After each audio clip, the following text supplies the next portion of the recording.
fil wudu'i ala salasati aqwalin. Yang berikutnya adalah perbedaan masalah berkumur-kumur dengan istinshaq sekaligus intishar ya. Nah, jadi perbedaannya. Maksudnya perbedaannya di kalangan istilah para ulama, ada yang berkumur-kumur satu kali paten dengan hidung. Kemudian intishar mengeluarkan kembali. Jadi ada tiga pendapat. Qaul yang pertama, innahuma sunnatani fil wudu'i wa huwa qaulu Malik wa Syafi'i wa Abi Hanifah. Jadi Abu Hanif, Imam Hanafi, Syafi'i dengan Imam Malik mengatakan itu hanya sunnat saja. Ya. Itu hanya sunnat saja. Wa qaul, kemudian qaul yang berikutnya, innahuma fardun fihi. Wa bihi qala Ibnu Abi Laila wa jama'atu min ashabid Daud. Zahiriyah ya, mazhab Zahiriyah. Jadi di mazhab Zahiriyah berkumur-kumur itu dengan istinshaq wajib wudu. Kenapa alasannya wajib? Karena bagian mulut dengan hidung ini bagian wajah.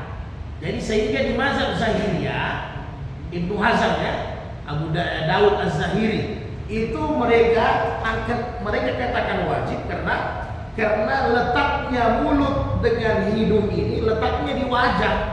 Jadi jelas wajib katanya. Karena letaknya di wajah.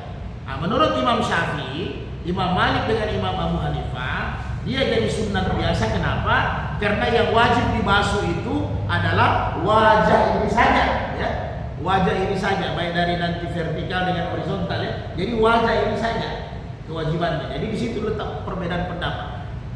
Dasarnya sama, basuhlah wajahmu kan, sehingga berkumur-kumur menurut Daud Az-Zahiri, Ibnu Hazm dan sebagainya bahwa itu wajib karena masuk di bagian wajah. Memang kalau belajar fikih itu kita kalau terlalu lama agak stres, kita pusing. Sudah buat saja yang praktis ya, memang harus sabar. Wa qaul, kemudian ada juga qaul yang lain, innal istinshaq fardun. Ini lebih hebat lagi. Wa kemudian wal madamadatu sunnatan. Wa bi qal Abu Thur wa Abu Ubaidah wa jama'atu min ahli zahir. Nah, ini juga ada pendapat di kalangan mazhab Zahiriyah bahwa istinshaq itu katanya wajib. Ya kan? Kemudian madamadata berkumur-kumurnya sunat. Ya.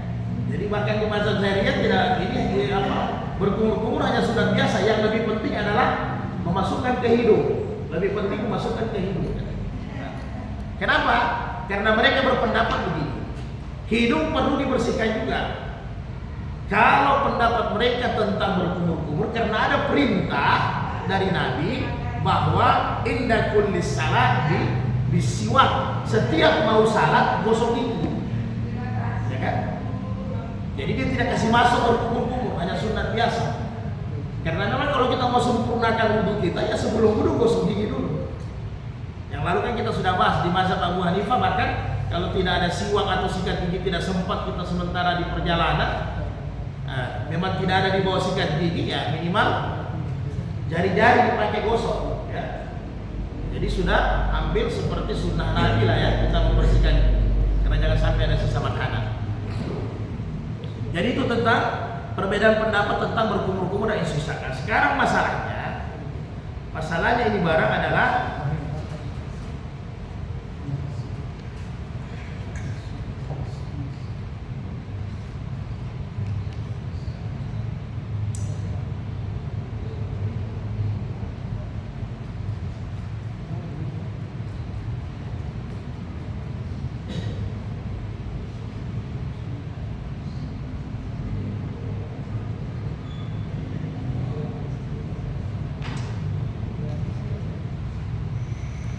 apakah berkumur-kumur ini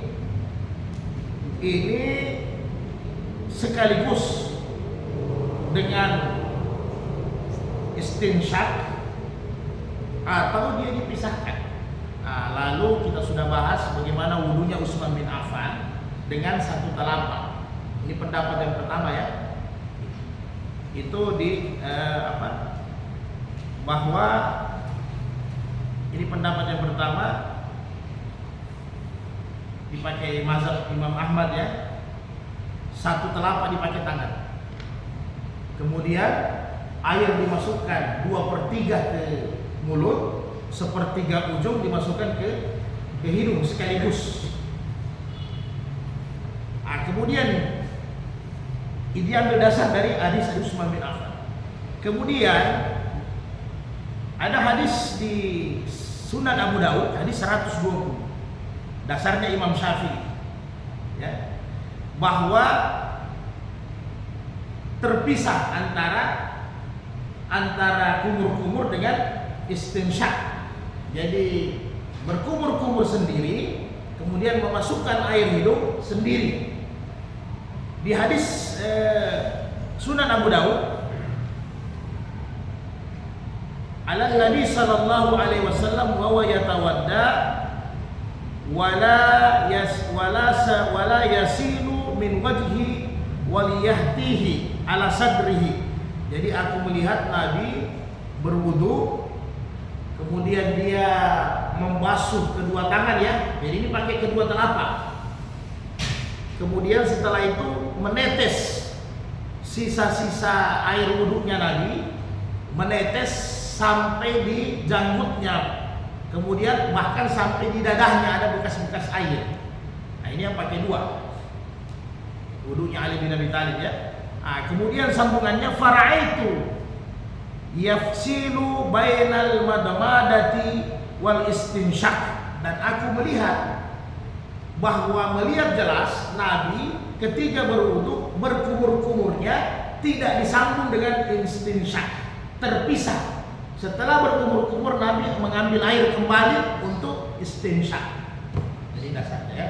Walaupun nanti ada beberapa ulama-ulama mutakhirin ya, itu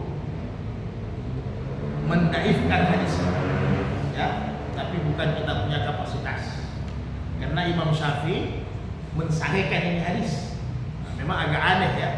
Karena di zaman-zaman tabi'in kalau sudah satu menghasankan atau mensahihkan, yang lain tidak berkomentar. Itulah adabnya ulama-ulama terdahulu.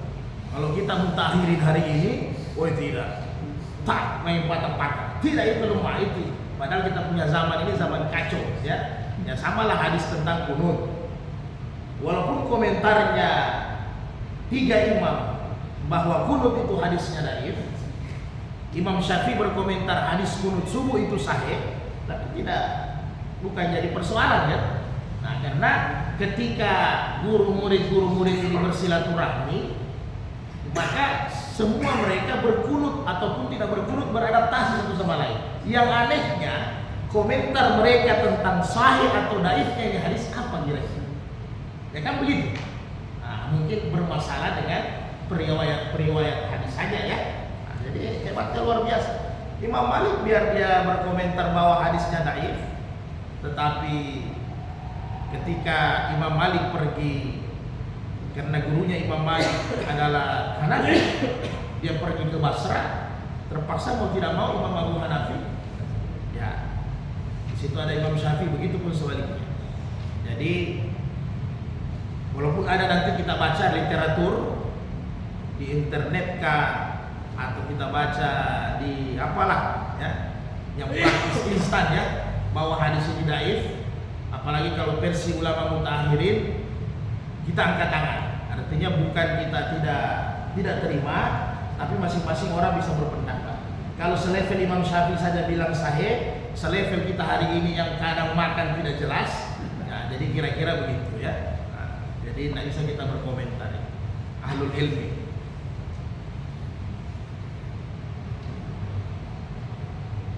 Jadi mau pakai yang terpisah, kemudian mau pakai yang langsung juga boleh, silahkan. Yang jelas ini tidak jadi huru-hara. Yang penting 4 dalam Al-Maidah ayat 6 itu terbasuh, itu saja sebenarnya. Jadi yang lain-lain itu mungkin kalau kita lihat model Ali sekarang mungkin kita stres karena apa? Ali bin Abi Thalib duduk habis muka langsung kepala dulu 1 kali kan, baru kedua tangan. Jadi Itu cara Ali dan alim, dan kita mau perdebatkan mereka agak sulit, ya. Karena itulah Nabi terpakai untuk semua sahabat, dan ternyata sunnah-sunnah Nabi ini bisa kita pakai semua jadi referensi kita. Jadi sekali-kali Pak Guru wudhu, Pak Guru mungkin pakai wudhu sekarang terpisah berkumur-kumur kan dengan hidung. Nah, sekali-kali pakai yang sambung. Jadi sehingga nanti insya Allah di hari kemudian banyak saksi-saksi, banyak sunnah Nabi yang kita amalkan, ya. Karena urusan nanti dia hadis hasan, hadis dhaif, selain hadis munkar itu hanya perkara kecil saja sebenarnya.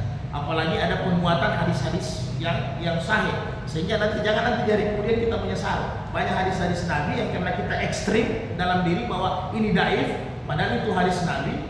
Akhirnya banyak hadis Nabi kita tidak amalkan, ya. Nah, yang penting jangan saling bertentangan. Jadi kalau hanya perkara sunnah itu kita harus lakukan.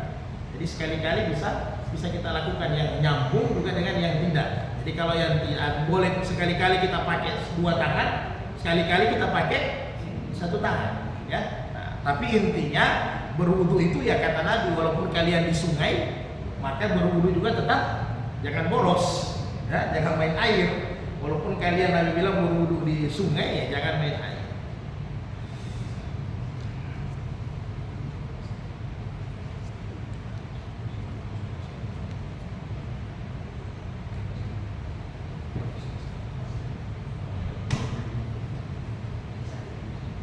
Iza tawadda ahadukum falyaj'al fil anfihi ma'an summal yastashar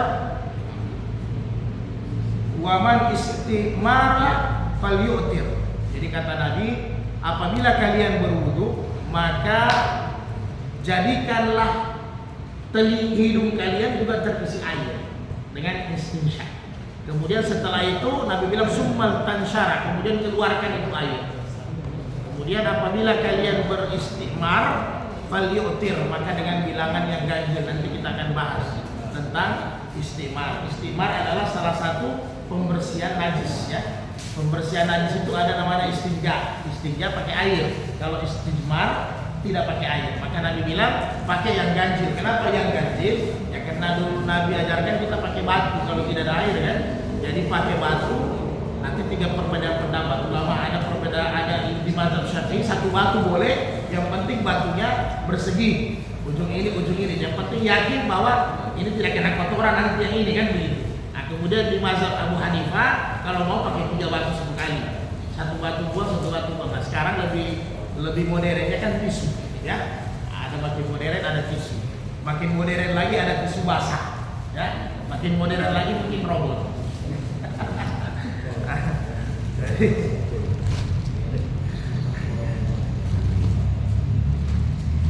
Sekarang macam-macam Pak. Pampers, ya. Nah, jadi pampers juga ada pampers haid, ya kan? Sudah ada pampers haid juga saya lihat. Ada lagi pampers pampers melahirkan, apalagi yang kencing-kencing, jadi sudah aman. Ya. Kalau di zaman Nabi agak repot, ya. Luar biasa, makin canggih.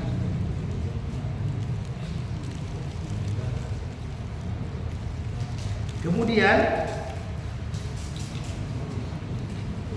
nanti kalau ada yang kita mau tanya, kita tanya langsung sambil kita diskusi. Karena memang ini kadang ada yang terlupakan.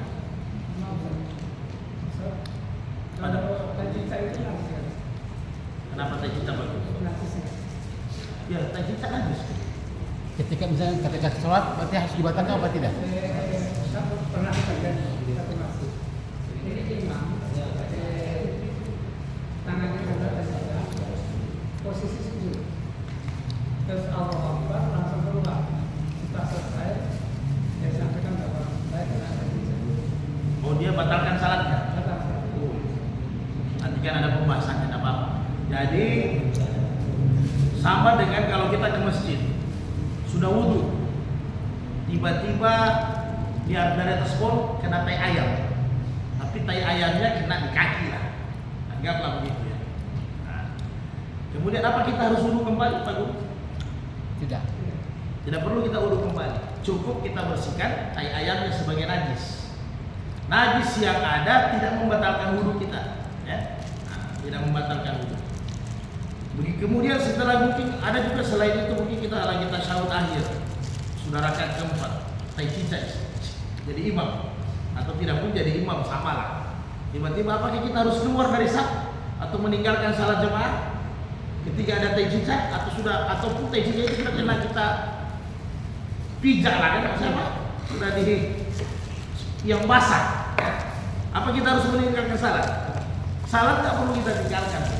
Lanjut saja, nanti setelah salat baru kita bersihkan lagi. Mana yang masih ada di lantai yang kita bersihkan sesuai dengan cara pembersihan najis.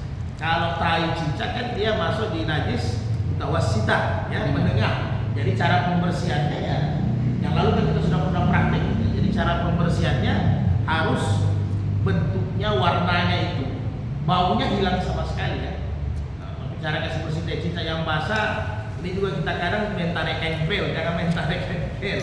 Jadi sekarang kan enak ada tisu. Jadi kalau ada teh cicak korbankan dulu satu tisu, tak selesai. Ini buang, jangan lagi dioles-oles begini. Buang dulu. Kalau ada tisu basah paling enak sebenarnya tisu basah. Ya kan? Tisu basah satu kali oles begini, baru balik lagi satu kali begini, selesai ambil lagi satu sudah selesai. Tapi yang repot kalau najisnya masih ada itu yang kita garu-garu. Jadi keluarkan dulu najisnya, apalagi ke dalam bentuk basah, keringkan, baru dipel. Jadi jangan langsung ambil kain yang sapu-sapu begini dengan air kencing di situ. Itu tidak membersihkan najis, malah menambah lebar. Najis itu jadi lebar. Ini ibu-ibu kan paling sembarang kan. Sudah ada air kencing di situ, dia tuang lagi air dempal-dempal, baru dia tempel dengan kain. Tidak, najis tidak keluar. Ya.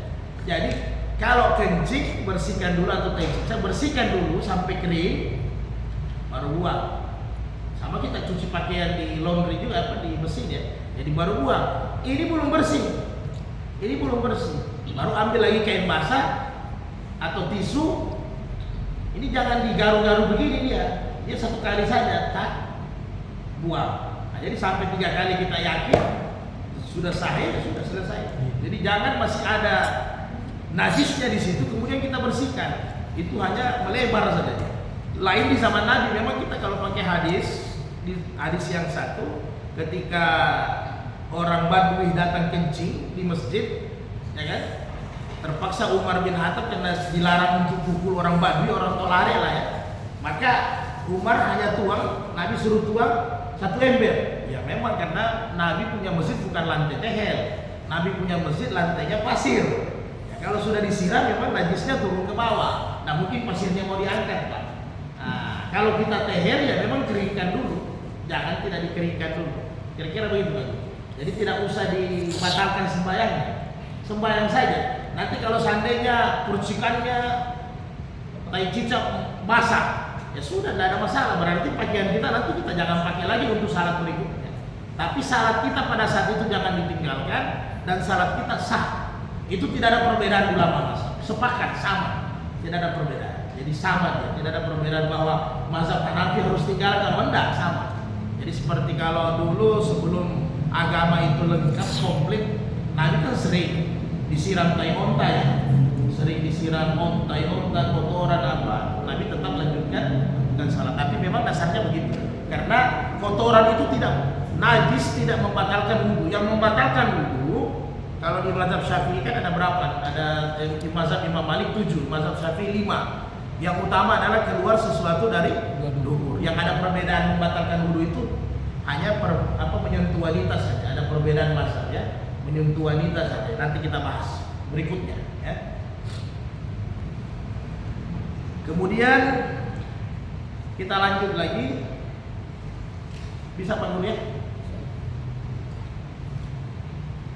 Atau mungkin kita punya anak tiba-tiba kencing lah, yang lebih ekstrim ya. Kita sementara salat tiba-tiba anak kita naik di punggung, dia kencing dan pakai pampers. Lanjut aja sembahyang apa. Hanya yang repotnya ditakuti nanti kalau anaknya itu berkeliaran ke sana kemari ya. Memang kita agak lumayan capek bersihkannya yang capek. Tapi kalau salat kita tetap sah. Hanya cara bersihkan lagi sesudah salat itu yang capek. Cuma yang bahaya itu Iya. makmum. Ya, kalau anak rasa hanya kenapa saya tidak dapat? Kenapa saya tidak dapat? tapi sudah ada makmum yang maju kan tidak apa-apa. Yang penting ada makmum yang maju. Yang repot nanti kalau imamnya kena tai cicak sudah keluar makmum jadi bubar ulang. Sebenarnya satu orang saja maju. Ya, nanti sudah habis salat ya baru berdebat dalilnya kan.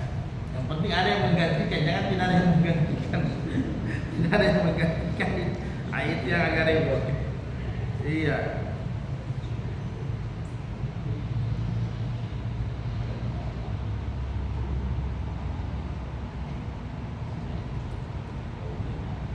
Kemudian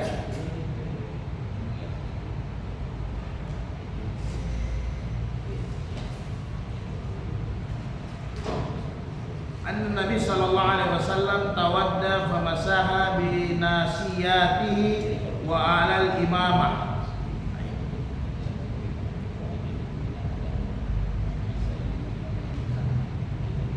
Ini dalilnya Imam Syafi'i berwudu mengusap kepala. Nah, ini kan persoalan juga, perbedaan pendapat. Jadi adalah Rasulullah SAW. Ini hadis sahih yang sudah kita baca malam sebelumnya ya. Kita lihat perbedaan pendapatnya saja. Ini hadis riwayat Muslim nomor 247 di Sahih Muslim, bisa dicek. Nah, ini dipakai oleh Imam Syafi'i bahwa adalah Rasulullah SAW membasuh bagian depan kepalanya yang di atas imamah, ya kan? Ya, membasuh di bagian atas kepalanya. Jadi ini kepala, ini yang perbedaan pendapatnya di kepala ya.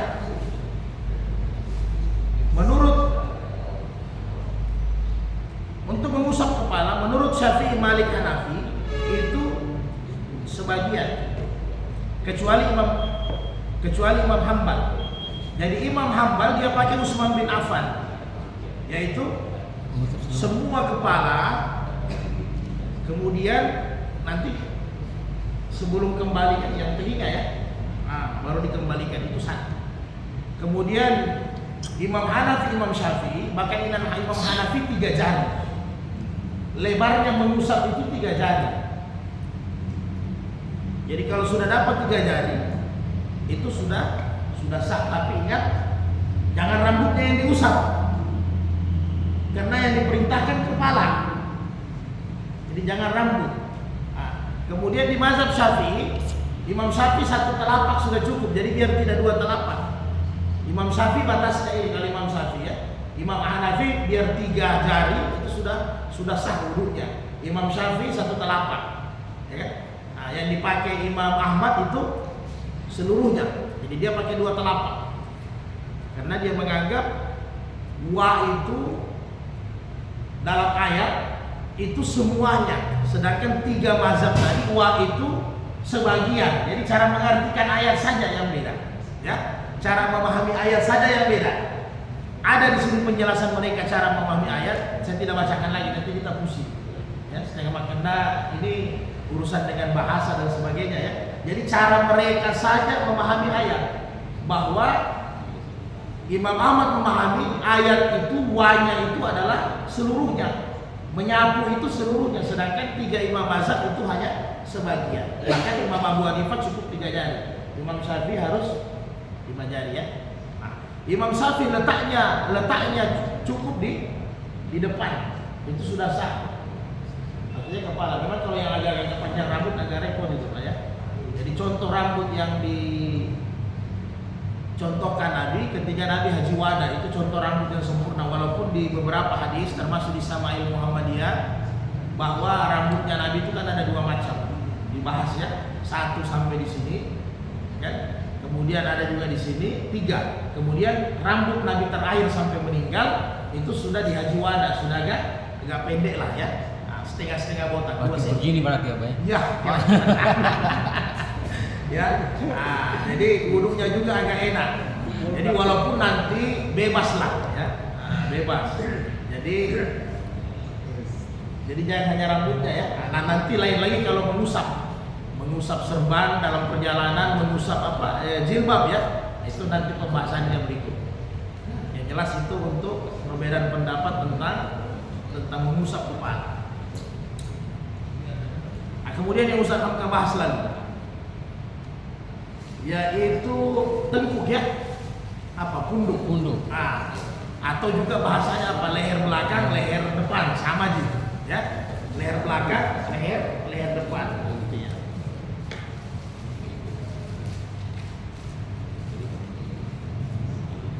Di hadis Bukhari Muslim itu dijelaskan bi muqaddami ra'sihi hatta zahaba bihima ila kafah, ya, di hadis Bukhari Muslim bahwa Nabi bi muqaddami memulai ra'sihi, kepalanya disapu sampai di belakang, kemudian zahabi bihima ila kafah.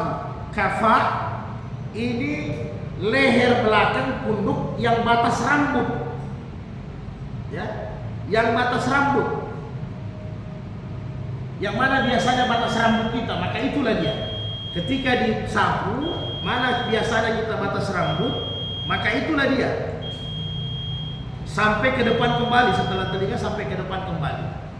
Nah, kemudian ini pendapat, hadis ini dua pendapat pandangannya. Satu, leher masuk dalam bagian tumpuk punduk. Kemudian pendapat yang kedua, yang masuk dalam bagian belakang itu adalah batas tumbuhnya rambut luar kepala. Ini pendapat Imam Syafi'i, ya. Nah, jadi makanya di pendapat Imam Syafi'i, vertikalnya, rambut itu vertikalnya dari ujung rambut yang terakhir, ya, ini tempat tumbuhnya rambut sampai dagu. Jadi jenggot tidak dibahas. Nggak usah kita bahas jenggot. Lalu sudah kita bahas kan, sepakat ulama mazhab, 4 mazhab bahwa hadis tentang jenggot memang daif, ya, yang disila-sila dan sebagainya, karena memang wudu itu bukan jenggotnya sebenarnya, ada dagunya. Nah, jadi dagunya. Nah, jadi ini secara vertikalnya, secara horizontalnya menurut Imam Syafi'i, daun telinga ini, dari daun telinga ini ke daun telinga ini secara horizontalnya, yang disebut dengan muka, wajah. Jadi dari sini ke sini berarti kalau kita tarik ini begini, kita tarik begini, berarti ini masuk kan? Berarti ini dagu ini yang masuk, ini tidak masuk. Ini tidak masuk. Ah, ya kan? Ini yang masuk. Kemudian Ustaz Hamka, orang-orang tua kita dulu, ya kan, banyak kadang dia buat gerakan sendiri, ya. Apa ini? Air begini, ya. Nah, walaupun ini di mazhab Imam Abu Hanifah sebenarnya langsung aja, karena menurut Imam Abu Hanifah leher ini dia sampai leher ini, dia bukan hanya ini sampai leher ini. Jadi ini otomatis, tapi tidak ada gerakan tambahan, sebenarnya otomatis, ya kan. Jadi begitu juga wajah ini otomatis, ya kan begitu. Jadi nanti kena semua, bagian kepala ini yang masuk, kemudian bagian wajah ini yang masuk. Walaupun Imam Syafi'i hanya batas dagu. Nah, jadi itu ada satu hadis. Sebenarnya hadis itu bukan hadis, itu perkataan ulama-ulama. Kalau salaf ini berarti ya tabi'in, ya, perkataannya tabi'in, ya. Bahwa man tawadda wa masaha unukihi lam ya'ful bil aglali yaumal qiyamah. Barang siapa katanya berwudu, dia basahkan punduknya ini, maka nanti di hari kemudian dia tidak dirantai oleh rantai neraka. Jadi itu bukan hadis sebenarnya, perkataannya tadi. Kemudian yang membolehkan itu ada di Ihya Ulumuddin, ya, Imam Al-Ghazali, ya, ada di Imam Al-Ghazali. Imam Al-Ghazali, walaupun Imam Syafi'i ya, Imam Syafi'i ini tidak bahkan dia bilang tidak sunat, ya. Imam Syafi'i tidak sunat, tapi ya silahkan saja. Kalau kita ambil dasar dalil dari Abu Hurairah sebenarnya tidak ada masalah. Hadis saya dari Abu Hurairah, ya, itu tidak ada masalah, bahwa perpanjang batasan-batasan wudumu, ya, kalau kalian mau gurran muhajjalin, ya kan, cahaya yang bercahaya nanti di hari kemudian. Makanya kata Abu Hurairah, kalau saya berwudu tidak sampai di sini, sampai di sini. Kalau ini sampai betis, karena saya ingin cahaya saya lebih luas. Nah, kalau kita ambil dasar hadis dari ini, itu hadis sahih, boleh, tidak ada masalah. Nah, jadi Imam Al-Ghazali dia tidak sependapat dengan Imam Syafi'i. Menurut dia ini memang harus basah. Walaupun Imam Al-Ghazali ini termasuk ulama besar di Syafi'i. Syafi'i kan tabi'in. Imam Al-Ghazali 450 Hijriah ya, lahir, kemudian meninggal 505 Hijriah. Berarti sekitar 50 tahun lebih. Imam Al-Ghazali tidak terlalu tua meninggal, 50 tahun lebih. Nah, dia fanatik betul dengan mazhab Imam Syafi'i sebenarnya, Imam Al-Ghazali.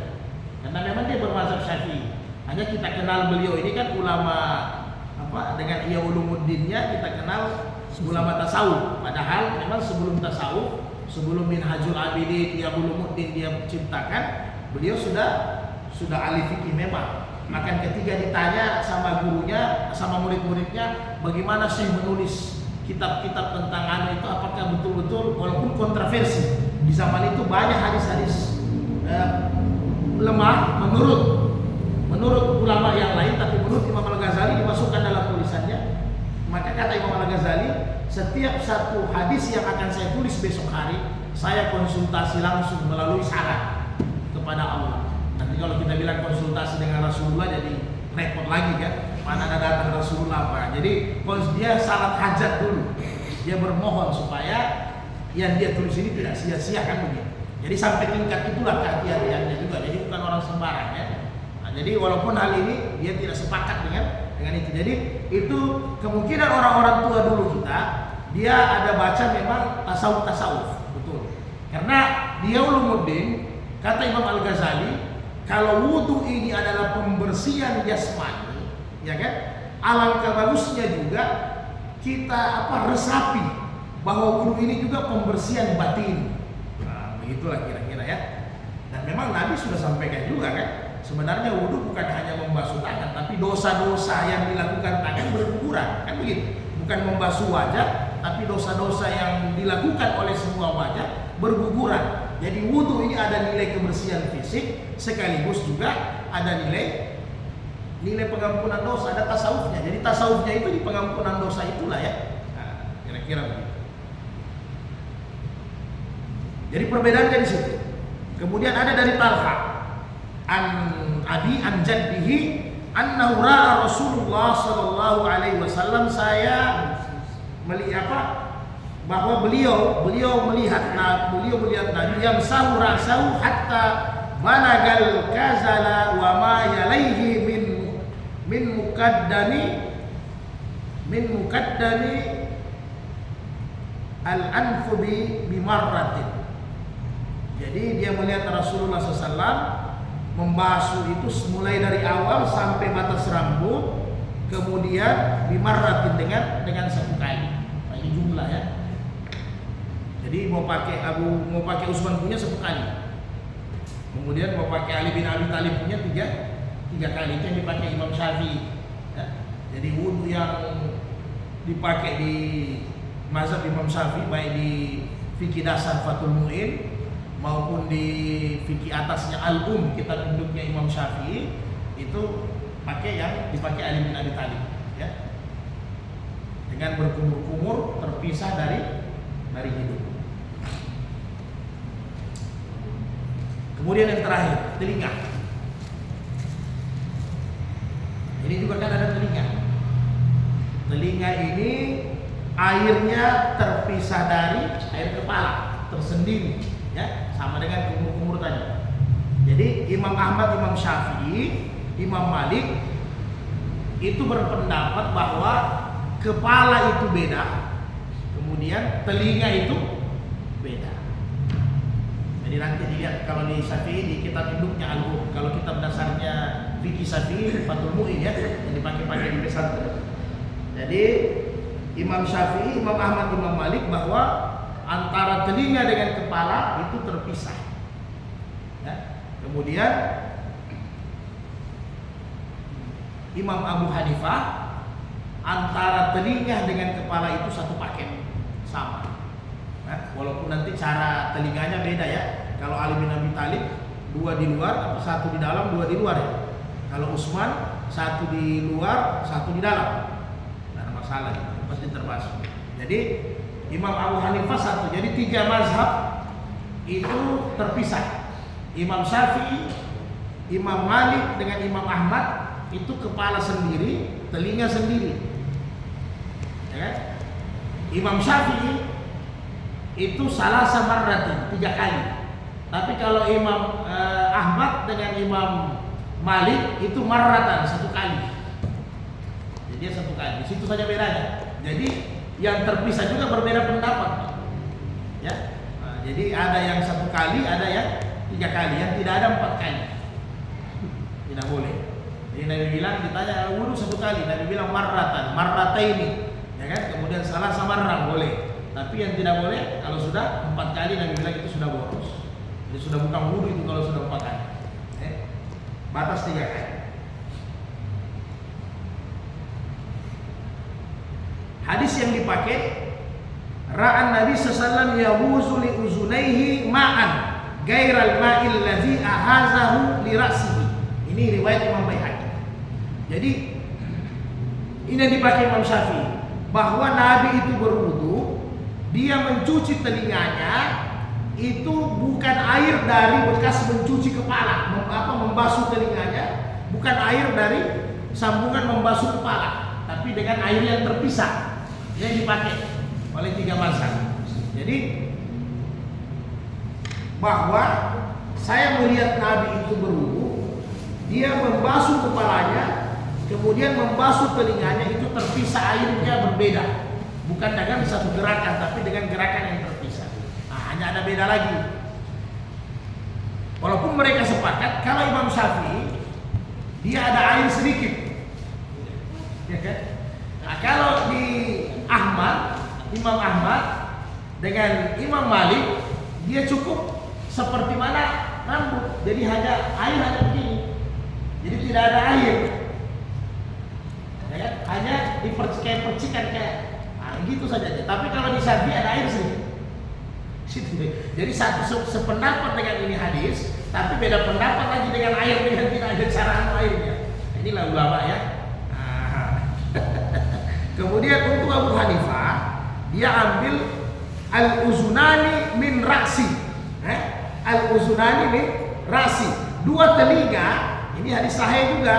2 telinga kata Imam Abu Hanifah di hadis, bahwa Nabi itu 2 telinganya dari kepala. Dari kepala baru 2 telinga, jadi sekaligus. Marratan, 1 kali. Jadi 1 kali. Nah, di hadis yang lain, kana yahuzul ma'a bi asbu'aihi li uzunaihi. Nah, ini dipakai Imam Syafi'i juga, bahwa mengambil air dengan kedua jarinya untuk kedua telinganya. Jadi ada air sedikit. Kalau Imam Ahmad cukup begini saja. Kira-kira gitu Pak Guru. Ada masalah? Assalamualaikum Ustaz. Waalaikumsalam warahmatullahi wabarakatuh. Ini minta maaf, ini ada 3 pertanyaan. Iya, silakan. Jadi